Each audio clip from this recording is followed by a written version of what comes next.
En Efesios 6:18 encontramos, orando en todo tiempo en el Espíritu, en cada ocasión y periodo de tiempo, con toda clase de oración y súplica. En la Biblia encontramos varias clases de oraciones dependiendo de aquello que necesitemos de Dios, y para cada clase de oración se aplican diferentes reglas. Es como en los deportes, cada deporte se juega de diferente manera y con sus propias reglas. Tú no juegas el fútbol con las reglas del bowling, ni tampoco con las del box. Imagínate, estás en medio de un partido de fútbol, el delantero rival entra a tu área, dispara al arco y el defensa salta, eleva sus manos de un golpe a la pelota y grita mate.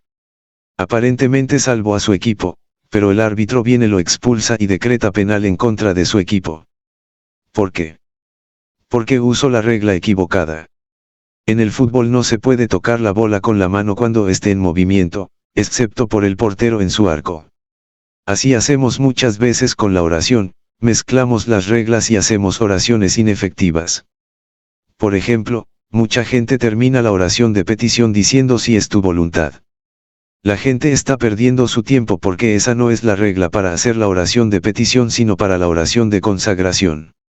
En Mateo 26 del 36-44 vemos a Jesús orando en Getsemaní. Entonces llegó Jesús con ellos a un lugar que se llama Getsemaní, y dijo a sus discípulos, sentaos aquí, entre tanto que voy allí y oro.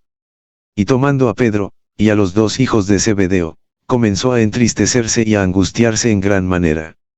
Entonces Jesús les dijo, mi alma está muy triste, hasta la muerte, quedaos aquí, y velad conmigo.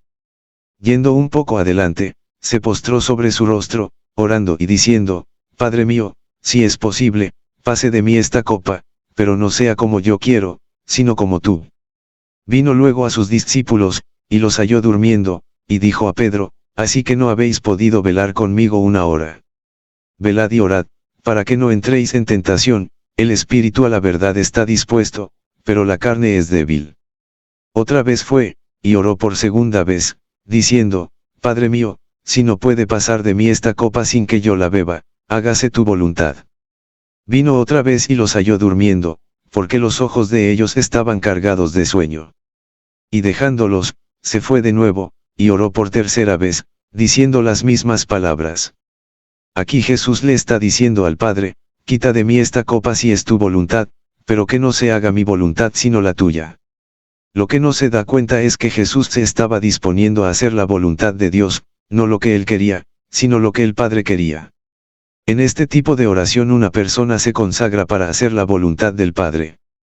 Por ejemplo, si Dios te está llamando para ir a la tribu más alejada del África donde ni siquiera existe el tambor, tú oras, Padre, te pido que me lleves al África si es tu voluntad. Por otro lado, cuando tú haces la voluntad de Dios tú ya conoces la voluntad de Dios. En 1 de Juan 5:14-15 dice, y esta es la confianza que tenemos en Él, que si pedimos alguna cosa conforme a su voluntad, Él nos oye. Y si sabemos que Él nos oye en cualquiera cosa que pidamos, sabemos que tenemos las peticiones que le hayamos hecho. Por eso, cuando tú haces la oración de petición, conoces la escritura que te promete lo que quieres recibir de Dios y por eso pides confiadamente. Además, la oración de petición la hacemos al Padre en el nombre de Jesús, no si es tu voluntad. Al orar de esa manera estamos orando en incredulidad, pues si no hay respuesta a tu oración, es que no era la voluntad de Dios. Así ocurre con toda clase de oración, si sigues la regla incorrecta no tendrás el resultado que deseas.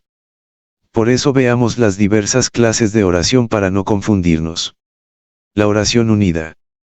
La oración unida es la clase de oración en la que hay un cuerpo de creyentes que oran juntos de manera unánime. Veamos ahora a los apóstoles y discípulos de Jesús antes de Pentecostés en Hechos 1 del 12 al 15, y del 21 al 26. Entonces volvieron a Jerusalén desde el monte que se llama del Olivar, el cual está cerca de Jerusalén, camino de un día de reposo. Y entrados, subieron al aposento alto, donde moraban Pedro y Jacobo, Juan, Andrés, Felipe, Tomás, Bartolomé, Mateo, Jacobo hijo de Alfeo, Simón el celote y Judas hermano de Jacobo. Todos estos perseveraban unánimes en oración y ruego, con las mujeres, y con María la madre de Jesús, y con sus hermanos. En aquellos días Pedro se levantó en medio de los hermanos, y los reunidos eran como 120 en número, y dijo, es necesario, pues, que de estos hombres que han estado juntos con nosotros todo el tiempo que el Señor Jesús entraba y salía entre nosotros, comenzando desde el bautismo de Juan hasta el día en que de entre nosotros fue recibido arriba, uno sea hecho testigo con nosotros, de su resurrección. Y señalaron a dos, a José, llamado Barsabás, que tenía por sobrenombre Justo, y a Matías. Y orando, dijeron, tú, Señor, que conoces los corazones de todos, muestra cuál de estos dos has escogido, para que tome la parte de este ministerio y apostolado, de que cayó Judas por transgresión, para irse a su propio lugar. Y les echaron suertes, y la suerte cayó sobre Matías, y fue contado con los 11 apóstoles. Aquí están los discípulos, que eran como 120, perseverando unánimes en oración. Ellos tenían que hacer una decisión importante, elegir al sucesor de Judas. Para hacer esto hicieron una oración unida y Dios les mostró lo que debían hacer. Sigamos leyendo en Hechos 1, 4, 5, y 14, y en 2 del 1 al menos 4. Y estando juntos, les mandó que no se fueran de Jerusalén, sino que esperasen la promesa del Padre, la cual, les dijo, oísteis de mí. Porque Juan ciertamente bautizó con agua, mas vosotros seréis bautizados con el Espíritu Santo dentro de no muchos días. Veamos el verso 14 donde se ve claramente lo que hacían los discípulos, todos estos perseveraban unánimes en oración y ruego, con las mujeres, y con María la Madre de Jesús, y con sus hermanos. Veamos ahora el capítulo 2 para ver qué hacían en Pentecostés. Cuando llegó el día de Pentecostés, estaban todos unánimes juntos. Y de repente vino del cielo un estruendo como de un viento recio que soplaba, el cual llenó toda la casa donde estaban sentados, y se les aparecieron lenguas repartidas, como de fuego, asentándose sobre cada uno de ellos. Y fueron todos llenos del Espíritu Santo, y comenzaron a hablar en otras lenguas, según el Espíritu les daba que hablasen. Jesús les había dicho a los discípulos que esperasen la venida del Espíritu Santo, y ellos se mantuvieron orando unánimes juntos hasta que descendió el Espíritu Santo. De aquí podemos ver que la oración unida debe tener un propósito. Ahora veamos lo que pasó cuando los apóstoles salieron del Sanedrín en Hechos 4 del 21 al 31, ellos entonces les amenazaron y les soltaron, no hallando ningún modo de castigarles, por causa del pueblo, porque todos glorificaban a Dios por lo que se había hecho, ya que el hombre en quien se había hecho este milagro de sanidad, tenía más de 40 años. Y puestos en libertad, vinieron a los suyos y contaron todo lo que los principales sacerdotes y los ancianos les habían dicho. Y ellos, habiéndolo oído, alzaron unánimes la voz a Dios, y dijeron, Soberano Señor, tú eres el Dios que hiciste el cielo y la tierra, el mar y todo lo que en ellos hay, que por boca de David tu siervo dijiste, ¿por qué se amotinan las gentes, y los pueblos piensan cosas vanas? Se reunieron los reyes de la tierra, y los príncipes se juntaron en uno contra el Señor, y contra su Cristo. Porque verdaderamente se unieron en esta ciudad contra tu santo Hijo Jesús, a quien ungiste, Herodes y Poncio Pilato, con los gentiles y el pueblo de Israel, para hacer cuanto tu mano y tu consejo habían antes determinado que sucediera. Y ahora, Señor, mira sus amenazas, y concede a tus siervos que con todo denuedo hablen tu palabra, mientras extiendes tu mano para que se hagan sanidades y señales y prodigios mediante el nombre de tu santo Hijo Jesús. La iglesia había sido amenazada y prohibida de predicar la palabra de Dios, pero ellos hicieron la oración unida para poder predicar con osadía y hacerlo con señales y prodigios. Y vemos el resultado en Hechos 4:31 y 33, y en 5:12. Cuando hubieron orado, el lugar en que estaban congregados tembló, y todos fueron llenos del Espíritu Santo, y hablaban con denuedo la palabra de Dios. Y con gran poder los apóstoles daban testimonio de la resurrección del Señor Jesús, y abundante gracia era sobre todos ellos. Y por la mano de los apóstoles se hacían muchas señales y prodigios en el pueblo, y estaban todos unánimes en el pórtico de Salomón. Los resultados de esta oración es que todos fueron llenos del Espíritu Santo, predicaron el Evangelio con osadía y que grandes señales y prodigios se hicieron por manos de los apóstoles. En Hechos 12 del 1-12 vemos qué pasó cuando Dios liberó a Pedro de la prisión. En aquel mismo tiempo el rey Herodes echó mano a algunos de la iglesia para maltratarles. Y mató a espada a Jacobo, hermano de Juan. Y viendo que esto había agradado a los judíos, procedió a prender también a Pedro.